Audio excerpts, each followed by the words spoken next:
who had inherited his Italian mother's dark good looks. Fortunately, he had not also inherited her disposition. She had befriended me in an attempt to keep me from discovering that she had committed murder, and crushing though it was to have been so deceived by a friend, I couldn't deny her request that I look after her son, who was born some months after her arrest. Most people assumed Tom and Richard were the twins, and that Henry was our ward, not only because of the difference in his appearance, but also because of his tendency towards wildness. The English upper class prefer to believe the children of their own are all credits to the empire, while surely the natural son of a murderer would have numerous deficiencies when it came to civilized behaviour. It was this judgment that endeared me to my dishevelled son, and I did my best to treat him with the patience and reason it was so easy to give to Richard and Tom. Tom, who was sitting next to me on the smooth leather seat, had been looking out the window and pointing to, with great delight, animals whenever he saw them. No bird, horse, dog, cow, or sheep escaped his notice. He was a sweet boy, cherubic in both appearance and nature.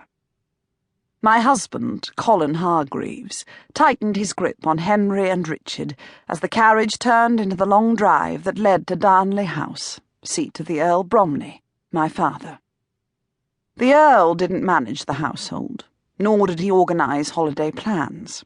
Those tasks were left to my mother, who tended to them in a manner that would have made an ancient Roman tyrant tremble with giddy approval. An iron fist, she had always believed, was nothing more than a good start. "Your mother's summons had the weight of the Queen behind it," Colin said, "and it's that which causes me concern. I have a feeling we're here to keep an eye on the maharaja. That may well be Her Majesty's intended purpose for you, but I have no doubt that my own is nothing more than to be present to personally bear the brunt of all my mother's criticisms. It is her favourite entertainment." Colin was a trusted agent of the Crown. Together we had worked to bring to justice no fewer than 9 heinous murderers. And though the Queen might have preferred to see Colin tend to matters on his own, even she couldn't deny my skills as an investigator. This didn't mean, however, that she wholeheartedly approved of my role. More often than not, she ignored it entirely. "I was only teasing, my dear," Colin said. We had nearly reached the front of the house. I pulled out a handkerchief and motioned for him to lean towards me so that I might attempt to remove the grime from his face before my mother saw him. "The maharaja doesn't need looking after. He rules one of the most important states in India and has proven himself devoted to the Queen, or rather the Empress of India, on many occasions. I shudder at the thought of what your mother has in store for him." My mother, whom I had considered a formidable opponent since approximately the time of my 5th birthday, disapproved of virtually everything I did. Until the birthday in question, I hadn't known her views on young girls and tree climbing.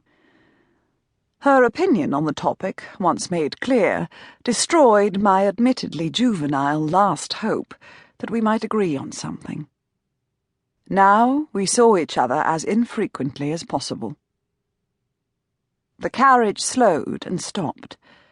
Outside, waiting to greet us, stood my mother's housekeeper, butler, cook, who had brought a gingerbread man for each of our boys, 5 parlour-maids, 3 footmen, and a groom. My father remained in the doorway, but gave a hearty wave. I believe I may have heard him shout, "Huzzah!" as we descended to the drive.